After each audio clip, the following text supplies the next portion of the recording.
In this video, I'll be discussing basically what happened with the adjournment and the forged document charges, and basically I'll tell you everything that happened. I'll tell you the full story so that you know what's going on and basically the corruption that's going on at the police station. So this is basically what happened.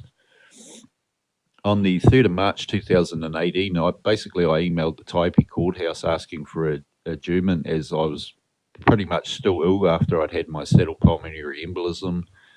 And this email was forwarded to basically the prosecutor for Taihape, David Gray, who works out of Tamaranui Police Prosecution Services, who then asked me to basically confirm it. So basically on the 6th of March 2018, I emailed the proof to the Taihape courthouse and sent it as an attachment, as it was not a form PDF letter. And I screen captured it and saved it as a JPEG file and sent it off 100% unedited and original. And I can prove without a doubt that it came straight from Gmail and that it was unedited, and basically to support this. So basically I sent off the evidence to them, and basically on the 8th of March 2018, I was emailed by Katie at the Taihape courthouse and was told basically that the prosecutor, David Gray, had approved the adjournment and was told that it had been adjourned until the 16th of July 2018 at 10 a.m. And basically on the same day, a statement was taken at the Taihape police station by Jennifer Hintz. She's the receptionist at the Taihape police station, which had her stating Jenny had gone to the Taihape courthouse and spoke with Katie, and that while there rang the hospital and spoke with the cath in the presence of 2 court staff, and was told I had no patient or person booked in for an appointment. But when you read the statement of Katie Marie Woods, she says, Jenny came into the courthouse and said, police now believe the documents to be fraudulent and withdraw consent to the adjournment. Now, not once did Katie mention any phone call, didn't state that Jenny had made a phone call from the courthouse. And why would Jenny have to leave the police station and go across to the courthouse to ring from there? Because they've got phones at the police station, so it just doesn't make any sense. And basically she made this up. And if there had been any phone call, Katie would have mentioned it in her statement and it would have been in there, but yet there was not one thing in her statement about a phone call being made at that same day.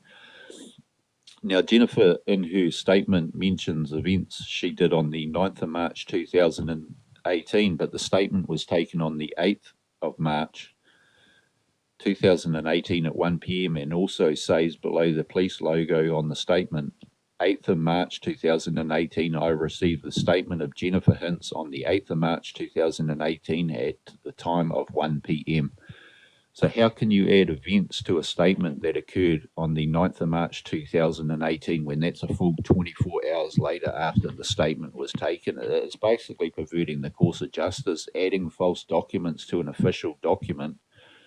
And on page 1 and 2, they're signed by the witness in the bottom right-hand corner, but on page 3, it is signed by Jenny and dated 9th of March 2018. But page 3 has no witness initials at all. And because of this, I believe the 3rd page to have been modified and forged and was added after the 9th of March 2018. At the bottom of the first page of Jennifer Hintz's statement, it stated, police have done inquiries and found out Thomas has no appointment. And in a email form from prosecutor David Gray, he states on the 8th of March 2018 that inquiries have been done with Wanganui Hospital, and he's contacted the wrong hospital, and it is clear as day to anyone with half a brain that he rung the wrong hospital in the email he sent.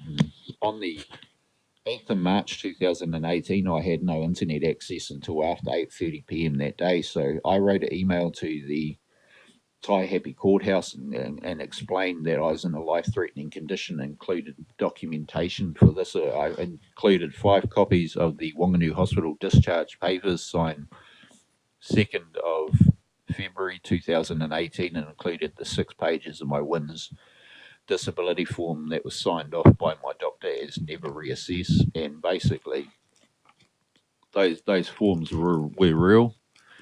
And basically, I'm going to read out that email that I sent on the 8th of March to you guys. On the 31st of January 2018, I was admitted to the Wanganui Hospital Emergency Department with a severe fatal pulmonary embolism. I spent 5 days in the critical care unit fighting for my life and going in and out of consciousness. I am asking for a 3-month adjournment as I have had a life-threatening condition and need to have as little stress as possible as my blood pressure is 130/94. I am going on to be on medication for the rest of my life, and my doctor said today that I should have died that afternoon, but for some reason I didn't. I still have the clots in my arteries, and until my body absorbs them, I'm still in a life-threatening condition. I have attached the discharge papers from Wanganui Hospital and the disability allowance form signed by my doctor showing my condition is permanent and will never go away. I am applying to have my charges adjourned for 3 months to allow me the time to get well enough and to have time to reduce my stress levels, as I'm still really sick, and because of the stress I haven't been sleeping and I'm on the verge of having a nervous breakdown, and I'm past burnt out from lack of sleep.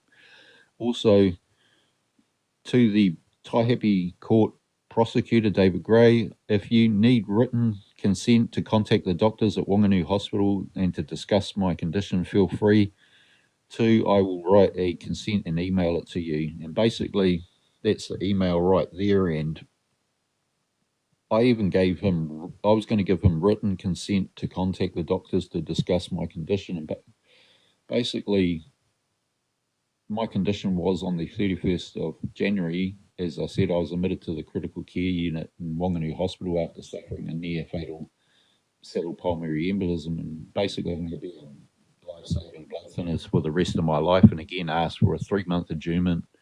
And I attached all the forms, and basically Jenny Hintz of the Taihape Police looked at the forms and said they looked strange, but they were 100% genuine, they were real, and she said they were fraudulent. And basically, if she had actually rung Wanganui Hospital and actually discussed, because the discharge papers had the event number, they had my LSV number, they had the doctor and the consultant and the specialists that were looking after me signed off on that document.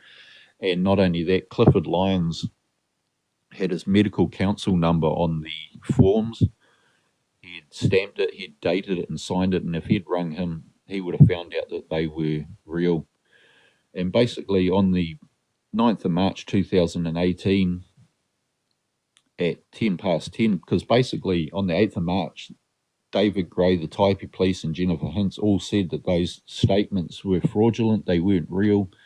Yet on the 9th of March 2018 at 10 past 10 a.m., on an email from Jennifer Hintz, it states, "Could you please have written consent of the below from Jenny that Patrick Thomas is not a patient and has never been a patient at Capital and Coast District Health, Wellington," and they received confirmation that I had actually been a patient. They got a copy of the patient visit list, and it confirmed that I was a patient there.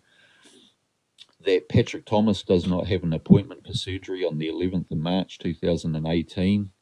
Now, the police have stated, as well as Jenny and the prosecutor, they all did inquiries and found that there was no record of an appointment or surgery, and all said that they had confirmed this on the 8th of March 2018. And if this was true, Jennifer would have no need to be asking if I had surgery on the 9th of March, as according to all three on their statements. Jenny dated, from Jennifer Hintz, dated 8th of March, and the summary of facts from the police, David Gray and Jennifer had all confirmed on the 8th of the 3rd, yet on the 9th, she was still sending those emails asking for confirmation. That shows that they were fabricating evidence in the statements and the summary of facts, which is perverting the course of justice, lying in official court documents. And the proof of this I took straight from the police disclosure, which I cannot doctor or edit or forge, as I was in jail. So it is basically black and white police corruption. And basically, I sent off these complaints, and yet they still continue to prosecute me. And it's police corruption. I want David Gray, Mark Toms, Justin Moore, Constable Mariner, and Jennifer Hintz of the Taihape Police to hand in their resignations, as this is corruption.